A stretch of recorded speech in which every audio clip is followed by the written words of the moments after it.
আল্লাহর নবীর সুন্নাহ অনুযায়ী জীবন যাপন করতে হবে। কথা বলেন ঠিক কিনা?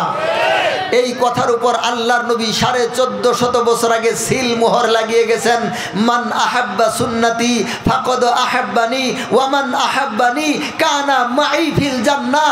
ও দুনিয়ার উম্মতেরা মনোযোগ দিয়ে শোনো, ও দুনিয়ার উম্মতেরা ভালো করে বুঝো, মান আহাব্বা সুন্নতি, মান আহাব্বা সুন্নতি, কিয়ামতের পূর্ব মুহূর্ত পর্যন্ত যতগুলা উম্মত আমার দুনিয়াতে আসবে, মান আহাব্বা সুন্নতি, যেই উম্মত আমার সুন্নাতকে ভালোবাসবে, যেই উম্মত আমার সুন্নাতকে মুহাব্বত করবে, সে যেন আমাকেই মুহাব্বত করলো, আর যে আমাকে মুহাব্বত করলো কানা মাই ফিল জান্নাহ, সে আমার সাথে জান্নাতে থাকবে, আমার সাথে জান্নাতে থাকবে, আমার সাথে জান্নাতে থাকবে। বলেন আল্লাহু আকবার।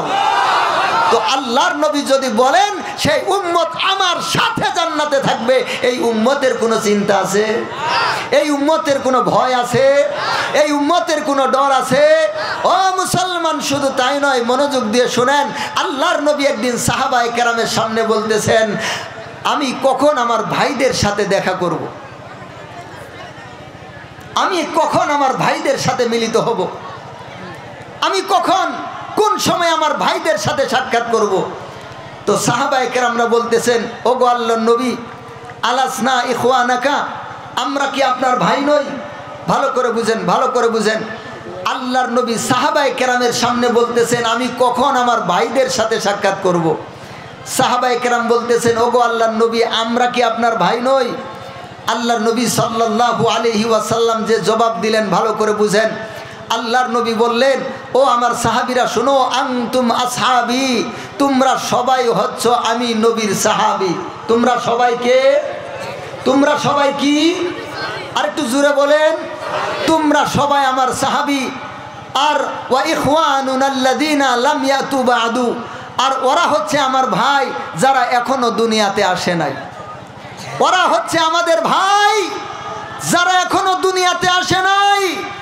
শেষ জামানা থেকে শুরু করে আমি নবী দুনিয়া থেকে চলে যাওয়ার পরে কিয়ামত পর্যন্ত যত ভালোবাসা মুহাব্বতের উম্মত আমার আসবে, ওরা হচ্ছে আমার ভাই, ওরা হচ্ছে আমার ভাই। তোমরা আমার সাহাবী আর ওরা হচ্ছে আমার ভাই। বলেন সুবহানাল্লাহি ওয়া বিহামদিহি।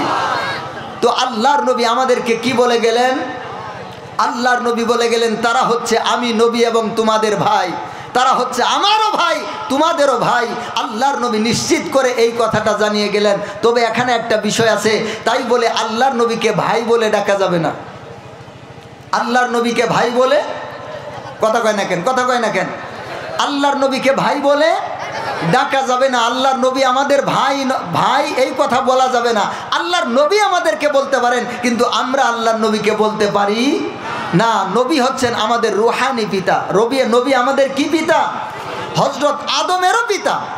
আমাদের নবী রুহানিভাবে সমস্ত রূহকে সৃষ্টি করার আগে আমার নবীর রূহকে সৃষ্টি করা হয়েছে। এই জন্য আমাদের নবী হচ্ছেন সমস্ত নবী, সমস্ত সৃষ্টিদের রুহানি পিতা। এই জন্য আল্লাহর নবীকে ভাই বলা যাবে, কিন্তু আল্লাহর নবী আমাদেরকে ভাই বললেন। কেন বললেন? এই জন্য বললেন যে তারা আমাকে দেখবে না, তারা আমাকে দেখতে পাবে না, শুধুমাত্র তারা আমার নাম শুনবে।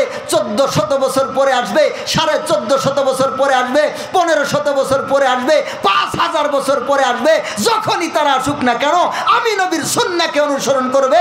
আমি নবীর ইজ্জতের জন্য জীবনকে বিলীন করতে দ্বিধাবোধ করবে না। আমি নবীর সুন্নাহকে উড্ডীন করার জন্য, আমি নবীর কালিমাকে আসমানে উড়ানোর জন্য তারা নিজের বুকের তাজা রক্তকে ঢেলে দিতে দ্বিধাবোধ করবে না। এই জন্য আল্লাহর নবী তাদেরকে ভালোবেসে সম্মান দিয়ে বললেন, তারা হচ্ছে আমার ভাই, তারা হচ্ছে আমার ভাই, তারা হচ্ছে আমার আরো অধিক প্রিয়। বলেন সুবহানাল্লাহি ওয়া বিহামদিহি। কিন্তু সেই গুণটা যদি আমরা ধরে না রাখি, যেমন একজন বাবা তার সন্তানকে খুব ভালোবাসে, সন্তানকে খুব মুহাব্বত করে, কিন্তু সন্তানটা হচ্ছে খারাপ, সন্তানটা হচ্ছে দুষ্ট, সন্তান পিতামাতার কথাকে মানে না, সন্তান বাবাকে সম্মান করে না, বাবা বলে একদিক, সন্তান যায় আরেক দিক। এই সন্তানকে কি পিতা ভালোবাসবে? আরেকটু জোরে বলেন, আরেকটু জোরে বলেন। ভালোবাসবে না। কেন বাসবে না? এই জন্য বাসবে না যে বাবা তাকে যা করতে বলে সে তার উল্টা করে। ঠিক একইভাবে আল্লাহর নবী আমাদেরকে যেইভাবে জীবন যাপন করার জন্য যেই পদ্ধতি, যেই সুন্নাহ রেখে গিয়েছেন, আজকে যদি আমরা এই সুন্নাহকে জলাঞ্জলি দেই, সুন্নাহর বিপরীত জীবন যাপন করি, তাহলে আল্লাহর নবী আমাদেরকে ভালোবাসবেন না।